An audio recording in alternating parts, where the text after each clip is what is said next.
गांव के लोग उस पुरानी हवेली का नाम तक लेने से डरते थे। रात होते ही वहां से चीखों की आवाजें आती थीं। कहते हैं उस हवेली में कुछ ऐसा था जिसे आंखें देख नहीं सकती थीं, लेकिन वो सब कुछ देखता था। रघु, गांव का एक युवक, इन कहानियों को बस अंधविश्वास मानता था। वो अपनी हिम्मत को सबके सामने साबित करना चाहता था। एक रात उसने ठान लिया कि वो हवेली जाकर देखेगा कि वहां सच में क्या है। अमावस की रात थी, चांदनी नहीं, बस घना अंधेरा। रघु के हाथ में एक पुराना लालटेन था और दिल में एक ही सवाल, क्या वाकई उस हवेली में कुछ है? हवेली के दरवाजे पर पहुंचते ही अचानक एक ठंडी हवा का झोंका आया, मानो हवेली ने खुद उसका स्वागत किया हो। दरवाजा अपने आप खुल गया। रघु थोड़ा चौंका, लेकिन फिर भी अंदर कदम रख दिया। हवेली के अंदर हर जगह धूल और मकड़ जाल थे। और फिर जैसे ही उसने पहली सीढ़ी पर कदम रखा, एक अजीब सी सरसराहट उसके कानों में गूंज उठी।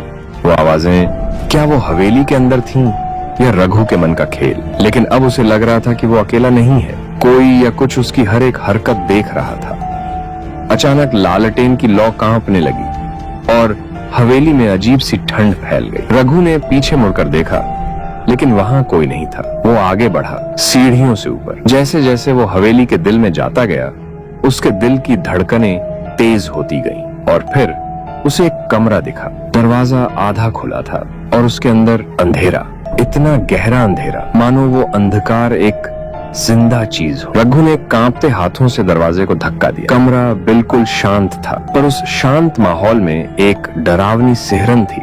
जैसे ही उसने कदम अंदर रखा, दरवाजा जोर से बंद हो गया। अब वो कमरे में फंसा हुआ था और तभी उसे अपने पीछे किसी की सांसें महसूस हुई। वो पलटा, पर वहां कोई नहीं था, लेकिन अंधेरे में उसे दो लाल आंखें चमकती नजर आईं। वो आंखें किसी इंसान की नहीं थीं, वो कुछ और था, एक शैतान जो अंधेरे में छिपा हुआ था। रघु को अब समझ आ चुका था कि ये सिर्फ कहानियां नहीं थीं, ये शैतान असली था और उसने रघु को देख लिया था। रघु ने भागने की कोशिश की, लेकिन उसके पैर जैसे जमीन से चिपक गए। वो चीखना चाहता था, पर उसकी आवाज भी नहीं निकल रही थी। फिर एक घुटी हुई हंसी की आवाज पूरे कमरे में गूंज उठी। शैतान अब सामने था और वो अंधकार का हिस्सा था।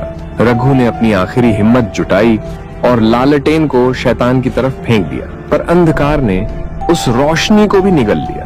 अब सिर्फ अंधेरा था और उस अंधकार में शैतान। रघु कभी वापस नहीं लौटा और हवेली से अब भी उन चीखों की आवाजें आती। कोई नहीं जानता क्या वहां हुआ, सिवाय इसके कि जो भी उस हवेली में गया वो अंधकार में खो गया, हमेशा के लिए। तो अगर कभी तुम्हारा सामना उस हवेली से हो, ध्यान रखना, क्योंकि अंधकार में कुछ छिपा है और वो तुम्हें देख रहा है। शैतान।